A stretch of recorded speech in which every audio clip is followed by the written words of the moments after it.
Assalamualaikum warahmatullahi wabarakatuh. Selamat pagi, selamat siang, selamat sore, dan selamat malam buat kalian yang menyaksikan pada jam-jam tersebut. Perkenalkan, nama saya Wahyu Ramadan. Saya merupakan mahasiswa Politeknik Negeri Bandung jurusan Administrasi Niaga, program studi D4 Administrasi Bisnis. Kali ini saya akan membahas tentang sistem informasi manajemen yang berkaitan dengan bisnis elektronik dan digital. Tentunya sebuah perusahaan memiliki sebuah proses untuk menghasilkan suatu produk, baik barang ataupun jasa, di mana proses tersebut dinamakan dengan proses bisnis.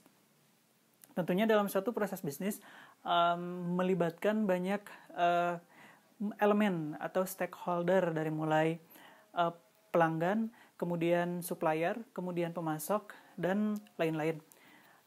Oleh karena itu diperlukan sebuah sistem untuk mengintegrasikan satu sama lain sehingga menghasilkan proses bisnis yang efektif dan efisien.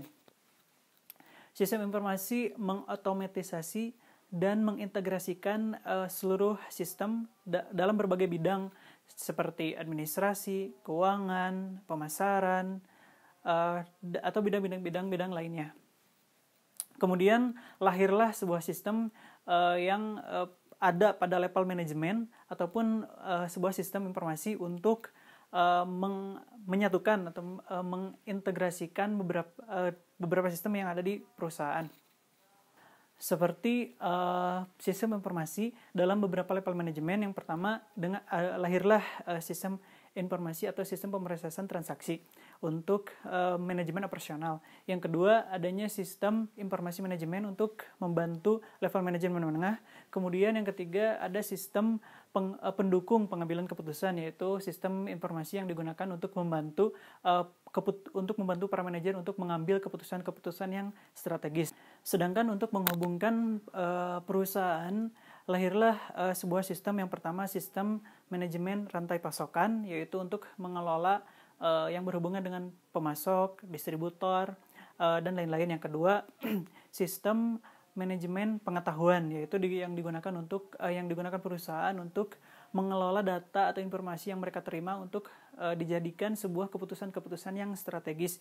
Yang ketiga, adanya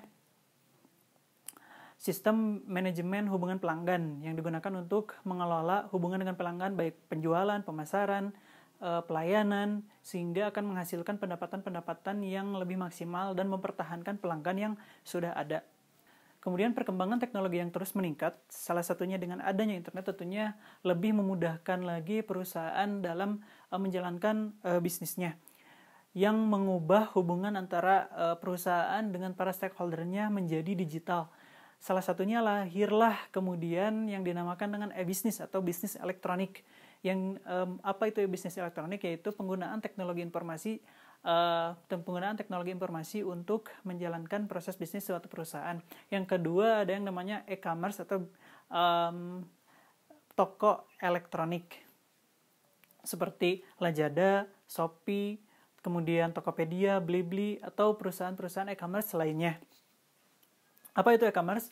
Merupakan penggunaan teknologi informasi di bidang jual beli seperti untuk pemasaran atau periklanan atau pembayaran dan lain-lain. Perkembangan internet juga memudahkan perusahaan seperti dengan hadirnya jejaring sosial yang digunakan untuk berkolaborasi antara para stakeholder perusahaan, sehingga akan lebih meningkatkan integrasi atau hubungan dengan para stakeholder tersebut, seperti dengan adanya pesan singkat atau pesan instan, kemudian ataupun surel, kemudian virtual meeting yang bisa melakukan meeting secara virtual, kemudian penyimpanan digital seperti Drive, ataupun jejaring-jejaring sosial yang dapat dimanfaatkan oleh perusahaan.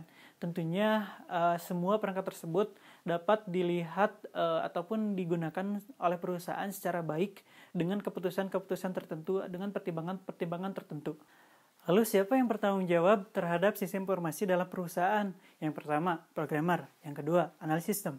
Yang ketiga, manajer sistem informasi. Tentunya seluruh elemen tersebut harus berkolaborasi untuk menghasilkan sistem informasi yang efektif dan efisien bagi perusahaan. Segitu dari pemaparan dari saya. Mungkin mohon maaf bila ada salah-salah kata. Tentunya terima kasih untuk kalian semua yang rela untuk menyaksikan video ini. Selamat pagi, selamat siang, selamat sore, dan selamat malam untuk kalian yang menyaksikan. Terima kasih.